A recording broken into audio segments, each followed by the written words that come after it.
Les jeux vidéo peuvent être un excellent passe-temps récréatif.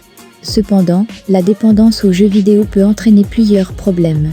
Les effets négatifs des jeux vidéo incluent des effets sur notre esprit, nos relations corporelles, nos performances au travail, etc. Il est important de se rappeler que les jeux vidéo ne sont pas intrinsèquement mauvais. La plupart des effets négatifs des jeux vidéo découlent d'une utilisation excessive et d'une dépendance. Voici 5 effets négatifs des jeux vidéo. 1. Dépendance à la dopamine. Le circuit de récompense dans votre cerveau est l'une des raisons pour lesquelles les jeux vidéo sont amusants. Votre cerveau libère un neurotransmetteur appelé dopamine qui régule la sensation de plaisir des jeux vidéo. Lorsque l'activité de la dopamine se produit dans le noyau accumbens, le centre du plaisir de votre cerveau, vous ressentez de la joie. Lorsque vous jouez à des jeux vidéo, votre cerveau libère un apport constant de dopamine, avec des rafales aléatoires occasionnelles. Au fil du temps, votre cerveau s'habitue à cet apport constant de dopamine, et le noyau accumbens nécessite encore plus de libération de dopamine pour que le jeu soit amusant. Cela vous empêche de profiter de tout ce qui n'est pas aussi stimulant qu'un jeu vidéo. 2. Effet négatif des jeux vidéo sur la motivation. Contrairement au noyau accumbens, nous ne pouvons pas cartographier le circuit de triomphe sur le cerveau aussi facilement. Il ne se localise pas dans une partie du cerveau, c'est juste un modèle général de psychologie et de cognition faisant partie intégrante des êtres humains. Le circuit du triomphe nous fait du bien lorsque nous surmontons un défi. En biologie évolutive, il y a une histoire forte sur le fait de s'aventurer dans l'inconnu, de trouver quelque chose de précieux, de surmonter une sorte de problème, puis de le ramener à la société. Cela a façonné la psychologie sociale. En tant qu'êtres humains, nous apprécions les personnes qui surmontent les obstacles. 3. Les jeux vidéo peuvent affecter négativement le cerveau. Les jeux vidéo ne conduisent pas nécessairement à des problèmes de santé mentale. Cependant, vous pouvez courir un risque élevé de dépendance aux jeux vidéo si vous souffrez déjà de dépression, d'anxiété ou d'une autre maladie mentale.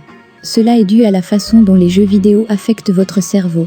Une étude qui a examiné l'effet du jeu sur la santé mentale a révélé que les habitudes de jeu problématiques étaient en corrélation avec des stratégies d'adaptation inadaptées, des émotions négatives, une faible estime de soi, une préférence pour la solitude et de mauvais résultats scolaires. 4. Problèmes relationnels. Les problèmes relationnels résultant de trop de jeux vidéo sont un problème courant chez les joueurs et leurs familles. Lorsque les gens deviennent trop accros aux jeux vidéo, ils commencent à négliger d'autres aspects de leur vie. Les premières parties à faire sont des relations saines et encourageantes avec la famille, les amis et les êtres chers. Les relations ont besoin de travail pour être maintenues. Ils sont comme une plante, si vous en négligez une assez longtemps, elle se fanera et mourra. Les relations ont besoin d'être entretenues régulièrement pour se développer ou même se maintenir. Cependant, lorsqu'une personne passe le plus clair de son temps à jouer à des jeux vidéo, il ne lui reste presque plus de temps dans la journée pour parler à ses amis et à sa famille, sans parler de poursuivre des relations amoureuses. 5. Déconnexion sociale. La déconnexion sociale est un vrai problème dans la communauté des joueurs. Parmi tous les effets négatifs des jeux vidéo, celui-ci est beaucoup vanté. Bien que nous jouions à des jeux multijoueurs, nous finissons rarement par nous connecter avec les personnes dans nos jeux. Certaines communautés sont plus propices que d'autres à une interaction humaine authentique.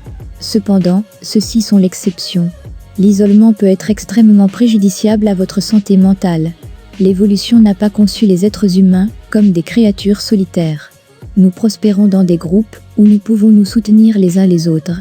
Une étude iranienne réalisée sur des élèves de deuxième année en 2009 a révélé que les personnes qui étaient accros aux jeux vidéo avaient tendance à avoir des compétences sociales inférieures à celles qui ne l'étaient pas. L'interaction sociale est une compétence, et si vous passez la plupart de votre temps seul dans votre chambre, à jouer à des jeux, et à ne pas interagir avec d'autres personnes dans la vraie vie, alors cette compétence se détériorera. Cela peut entraîner une anxiété sociale, ce qui aggrave le problème. Si la vidéo résout votre problème, veuillez vous abonner à notre chaîne. Restez à jour, restez en sécurité.